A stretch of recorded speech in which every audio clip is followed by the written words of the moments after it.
এখানে আসলে এখন যে সময়টা চলছে খুব একটা অস্থির সময়। এই সময়টা বিগ বাজেটের, তুমি যে প্রশ্নটা করেছো বিগ বাজেটের ছবিটা এই সময়, তোমার কথার অর্থ হচ্ছে কিরকম যে বিগ বাজেটের ছবিটা এই সময় মুক্তি দেওয়াটা কতটুকু যৌক্তিক হচ্ছে।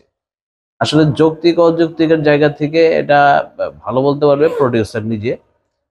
কিন্তু আমার জায়গা থেকে আমি একজন চলচ্চিত্র কর্মী হিসেবে যদি বলি এরকম যে এই ছবিটা এখন মুক্তি দেওয়াটা এটা কিন্তু অ্যাকশন নির্ভর ছবি, আমরা জানি অ্যাকশন নির্ভর ছবিগুলো সাধারণত কোরবানি ঈদের দিকেই ভালো চলে।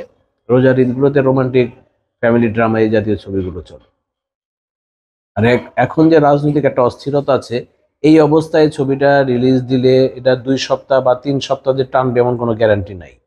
গ্যারান্টি নাই এই অর্থে যে রাজনৈতিক অস্থিরতা আমরা জানি যে একটা সবাই জানে ঈদের ছুটিতে মানুষ যাবে, রাজনৈতিক যে ডামাডোল চলছে আমাদের সেই ডামাডোলের ভিতরে কিন্তু সহজে লোকগুলো হলে ঢুকতে চাইবে না।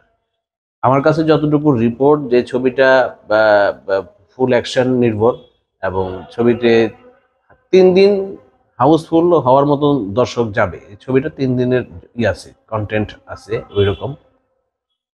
কিন্তু এটা মানে এটা নিয়ে যে 2 সপ্তাহ 3 সপ্তাহ টানা খেলা, সেই খেলাটা মুশকিল হয়ে যাবে এই ছবিটা। আর শাকিব খান তো একজন পরীক্ষিত নায়ক।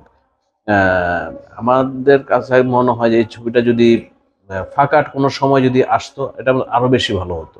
তাহলে এককভাবে জিনিসটা তারা ব্যবসাটা করে যেতে হতো।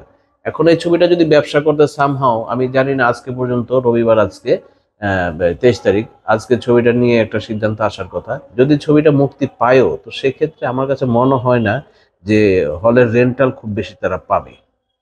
কারণ এই সমস্ত কারণ কোনো হল মালিকই রিস্ক নিতে চাচ্ছে না এখন যে ছবিটা অনেক বেশি টাকা দিয়ে ছবিটা নিয়ে চালাবে। সবাই আগ্রহ দেখাচ্ছে ছবিটা নিয়ে যে তারা চালাবে, কিন্তু তারা এখন রেন্টাল খুব বেশি দিতে চাচ্ছে না। এই খবরটুকু আমার কাছে আছে।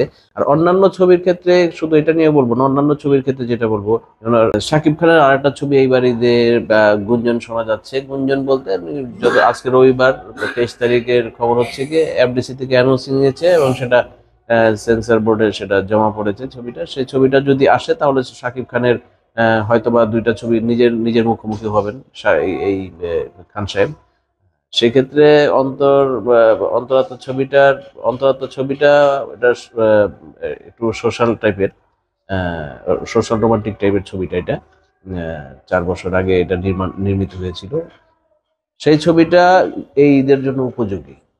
এবং আমি যতদূর জানি যে যে ছবিতে কিছু হল মালিক এই ছবিতে আগ্রহ দেখিয়েছে ছবিটাকে কেন্দ্র করে, যেহেতু এটা সোশ্যাল রোমান্টিক ছবি এই কারণে।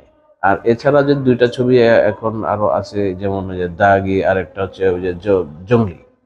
এই ছবি দুটোর কন্টেন্ট হিসেবে 2টা ছবি উতরে যেতে পারে, এই ছবিগুলোর জোর সম্ভাবনা আছে। তবে সবকিছুই আসলে কি রাজনৈতিক ডামাডোলের উপর নির্ভর করছে। রাজনৈতিক এখন যে অস্থিতিশীলতা চলছে, এই অস্থিতিশীলতার মধ্যে কোনোভাবেই মানুষ হলমুখী হতে চায় না। তবে আমরা প্রত্যাশা করব মানুষ যেন ঈদের সবকিছু ভুলে অন্ততপক্ষে হলগুলোতে আসে, আর ছবিগুলো উপভোগ করে। এবং আমার মনে হয় ছবিগুলো, প্রত্যেকটা ছবি কোনোটাই খারাপ হয়নি, প্রত্যেকটা ছবি কিন্তু ভালো হয়েছে।